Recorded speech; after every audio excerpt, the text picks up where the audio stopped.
Hi, எல்லாருக்கும் வணக்கம். உங்கள் எல்லாருமே இன்னொரு வீடியோவில் சந்திக்கல ரொம்ப சந்தோஷம். நம்ம எல்லாருமே எதிர்பார்த்துருந்த ஒரு படம் தான் மைலோட் திரைப்படம். எப்படி இருக்குது, திரையரங்கு போய் பார்க்கலாமா, இப்படிங்கிற பல விஷயங்களை இந்த வீடியோவில் பேச போகிறோம். ஃபுல்லாக இந்த வீடியோ பாருங்கள். மறக்காமல் நம்ம யூடியூப் சேனலை சப்ஸ்கிரைப் பண்ணி வைங்க. நடிகர் சசிகுமார் அவரோட திரைப்படங்கள் எல்லாமே கொஞ்ச காலமாக வித்தியாசமான திரைப்படங்களை தேர்ந்தெடுத்து நடிச்சுக்கிட்டு இருக்காரு. உண்மையிலேயே தமிழ் சினிமாவுக்கு தேவையான ஒரு திரைப்படங்களை சசிகுமார் தந்துக்கிட்டு இருக்காரு அப்படின்னு தோணுது. ஏன்னா அவருடைய ஆரம்ப கால திரைப்படங்களை வச்சு பார்க்கும்போது இப்போது நிறைய தேர்ந்தெடுத்த திரைப்படங்களில் நம்மளுடைய சசிகுமார் நடிச்சுக்கிட்டு இருக்காரு. அப்படி ஒரு திரைப்படமாக வெளியாகி இருக்கிறது தான் மைலோட் திரைப்படம். கோவில்பட்டி தீப்பெட்டி கம்பெனியில் வேலை செய்யும் மனைவி சைத்ராவுக்கு வயிறு வலி ஏற்பட அரச மருத்துவமனைக்கு அழைத்து செல்கிறார் சசிகுமார். அங்கே சரியான ட்ரீட்மெண்ட் கிடைக்காததால தனியார் மருத்துவமனையை நாடுகிறார். அங்கே ஏற்படும் செலவுகளுக்காக வட்டிக்கு பணம் வாங்குறாரு. அதை திரும்ப செலுத்த முடியாம தவிக்க, நீயும் உன் மனைவியும் கிட்னியை விற்று கடனை அடைங்க அப்படின்னு பணம் கொடுத்தவர் மிரட்டுறாரு. அதற்கு பயந்து ஊரை விட்டு ஓட பட்டாசு தீ விபத்தில் இவர்கள் இறந்து விட்டதாக போலி சான்றிதழ் தயாரித்து பணம் பெறுகிறார் வட்டி கொடுத்தவர். நாங்க இறக்கவே இல்லைங்க என்று மீண்டும் ஊருக்கு வந்து போராடுகிறார்கள் சசிகுமாரும் சைத்ராவும். இதற்கிடையில் மத்திய அமைச்சர் ஆஷா சரத் பிரதிநிதி இவர்களை அணுகி, நம்ம மேடத்துக்கு கிட்னி கொடுத்தால் பணம் தருகிறோம், உங்க பிரச்சனையை சரி செய்யறோம் என டீல் பேசுகிறார். அதை நம்பி சென்னைக்கு புறப்படும் சசிகுமார் சைத்ராவுக்கு என்ன நடக்கிறது, அவர்கள் என்ன செய்கிறார்கள் என்பதை சொல்லும் கதைதான் மைலோட். மைலோட் அப்படிங்கிற தலைப்பு இருக்கனால இந்த திரைப்படம் ஒரு கோட் சம்பந்தப்பட்ட கதையா இருக்கும் அப்படின்னு பல பேர் எதிர்பார்ப்பாங்க. அது இல்லவே இல்லை, கொஞ்சம் குறைவா இருக்கு அப்படின்னு தான் சொல்லலாம். கோட் சீன்ஸ்லாம் இருக்கு, இருந்தாலும் இந்த கதைக்கும் அந்த படத்துக்கும் எந்த சம்மந்தமும் இல்லை அப்படின்னு கூட சொல்லலாம். அதை விட அரசியல் அதிகாரங்களால் எளிய மனிதர்கள் எப்படியெல்லாம் பாதிக்கப்படுறாங்க என்பதை தனது கிண்டல் பாணியில் மனித நேயத்தை கலந்து சொல்லியிருக்கிறாரு இயக்குனர் ராஜமுருகன். அவரை இந்த இடத்துல பாராட்டியே ஆகணுங்க. கிட்னி திருட்டு, சட்டவிரோத கிட்னி விற்பனை தான் படத்தின் மையக்கரு. அதில் பணத்துக்காக, குடும்ப சூழ்நிலைக்காக அப்பாவிகள் எப்படி சிக்குறாங்க, அவங்களை எப்படி ஒரு கூட்டம் ஏமாற்றுகிறது என்பதை மையமாக சொல்லும் கதை. நாம் அடிக்கடி செய்திகளில் படிக்கும் சம்பவங்கள் தான் என்றாலும் அதை கொஞ்சம் கமர்ஷியல், நக்கல், அரசியல் இப்படின்னு கலந்து தந்திருக்கிறாங்க மைலோட் திரைப்படத்துல. இது நம்மள நிறைய யோசிக்க வைக்குது. நான் சாகல, உயிரோடு தான் இருக்கேன் அப்படின்னு சசிகுமார் ஆட்டம் போட்டு அதிகாரிகளை அலற வைக்கும் சீனிலிருந்து படம் தொடங்குகிறது. அதிலிருந்து ராஜமுருகனோட இயக்கம் ஆரம்பமாகுது. முத்துசிப்பி என்று அந்த கேரக்டராக வாழ்ந்திருக்கிறார் சசிகுமார் தனக்கு கொடுக்கப்பட்ட கதாபாத்திரங்கள்ல அப்படியே வாழ்ந்து போயிடுறாரு அப்படிங்கறதுல எந்த விதமான சந்தேகமும் இல்லை.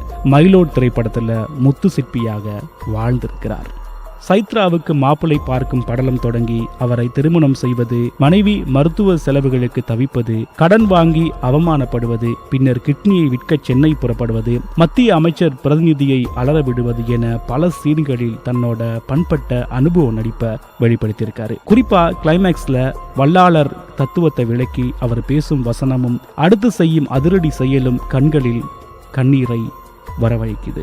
அரசியல் அதிகாரத்தால் பாதிக்கப்படும் ஒரு சாதாரண கிராமத்து மனிதராக மனதிற்குள் நிற்கிறார் சசிகுமாரோட எத்தனையோ திரைப்படங்கள் வந்திருந்தாலும் இந்த மைலோட் திரைப்படம் ஒரு முக்கியமான திரைப்படமா இருக்கும் அப்படிங்கறதுல எந்த விதமான சந்தேகமும் இல்லை. யாருப்பா இந்த பொண்ணு அப்படின்னு கேட்க தோணுது. அந்த அளவுக்கு கோவில்பட்டி சுசிலாவாக மாறி நடிப்பில் மிரட்டுகிறார். கன்னட நடிகை சைத்ரா அவரின் உடல் மொழி, உடை, மேக்கப் எல்லாம் கச்சிதமாவே பொருந்தது. முதற் பாதியில தன்னோட முழு திறமையை வெளிப்படுத்தியிருந்த சைத்ரா இரண்டாம் பாதியில கொஞ்சம் குறைச்சிட்டாங்களோ அப்படின்னு தோணுது. இது பெரிய மைனஸாவே இருந்துச்சு. லோக்கல் நிருபராக வரும் குரு சோமசுந்தரம் நடிப்பு, அந்த தெனாவட்டு, பேச்சு, ஸ்டைல் எல்லாமே ரொம்ப நல்லா இருக்கு. வக்கீலாக வரும் கோபி நயினாரின் கேரக்டர், நீதிபதியாக வரும் ஜெயபிரகாஷ் வசனங்கள் இதெல்லாம் ரொம்பவே ஈர்ப்பு. பெரும்பாலும் படுக்கையில் இருந்தாலும் மத்திய அமைச்சராக வரும் ஆஷா சரத் நடிப்பும் அந்த கண்களும் படத்துக்கு பெரிய பலம். தனது கைக்கு அதிகாரம் வந்தவுடன் சிறைக்கு சென்று சசிகுமார் நடத்தும் சம்பவங்களும் அருமை, பாராட்டக்கூடியதாகவே இருக்குது. இவர்களை தவிர புரோக்கராக வரும் அருள் எழிலன், வட்டி கொடுக்கும் வசுமித்ரா, வல்லாளர் மையம் நடத்தும் அந்த பெண்மணி, ராஜு முருகனுடன் இருக்கும் தாத்தா, மத்திய அமைச்சர் பிரதிநிதி, மத்திய அமைச்சர் வாரிசுகள், பிரபல மருத்துவமனை டாக்டர் என பல கேரக்டர்கள் கதையுடன் ஒட்டி இருக்கிறது. இப்படி ஏகப்பட்ட கதாபாத்திரங்களோட நம்ம படம் பார்க்கறதுனால அந்த படத்தை இன்னும் பார்க்க வைக்குது. ராஜாதி ராஜாதி தொடங்கி பாடல்களில் பின்னணி இசையில் பின்னி எடுத்திருக்கிறார் ஷான் ரோல்டன். அவர் பாடுவதை கொஞ்சம் குறைச்சிட்டு மற்றவங்களுக்கு வாய்ப்பு கொடுக்கலாமோ அப்படின்னு தோணுது.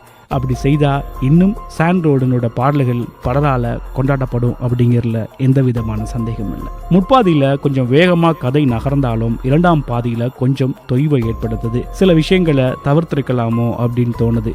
ஆரம்பத்துல இருந்த விறுவிறுப்பு கொஞ்சம் கொஞ்சமா இரண்டாம் பாகத்துல குறைய ஆரம்பிச்சிருது. கொஞ்சம் அழுப்பு தட்டவும் ஆரம்பிக்குது. இப்படி பல குறைகள் இருந்தாலும் வல்லாளர் தத்துவத்தை, இன்றைய காலகட்டத்தில் அவர் கருத்தை பின்பற்ற வேண்டியதன் அவசியத்தை ஆங்காங்கே இயக்குனர் சொல்லுவதும், கிளைமேக்ஸில் அதை முக்கியமான கருவாக கொண்டு வந்திருப்பதும் மைலோட் மனதிற்கு நெருக்கமான படமா இருக்குது. மைலோட் திரைப்படம் ஆரம்பத்தில் கொஞ்சம் விறுவிறுப்பாக இருந்தாலும் இரண்டாம் பாகம் கொஞ்சம் தொய்வாகவே இருக்குது. அதை மட்டும் சரி செய்திருந்தா 2026ஆம் ஆண்டுக்கான எல்லாருமே கொண்டாடக்கூடிய ஒரு படமாக நிச்சயமாக மாறி இருக்கும்.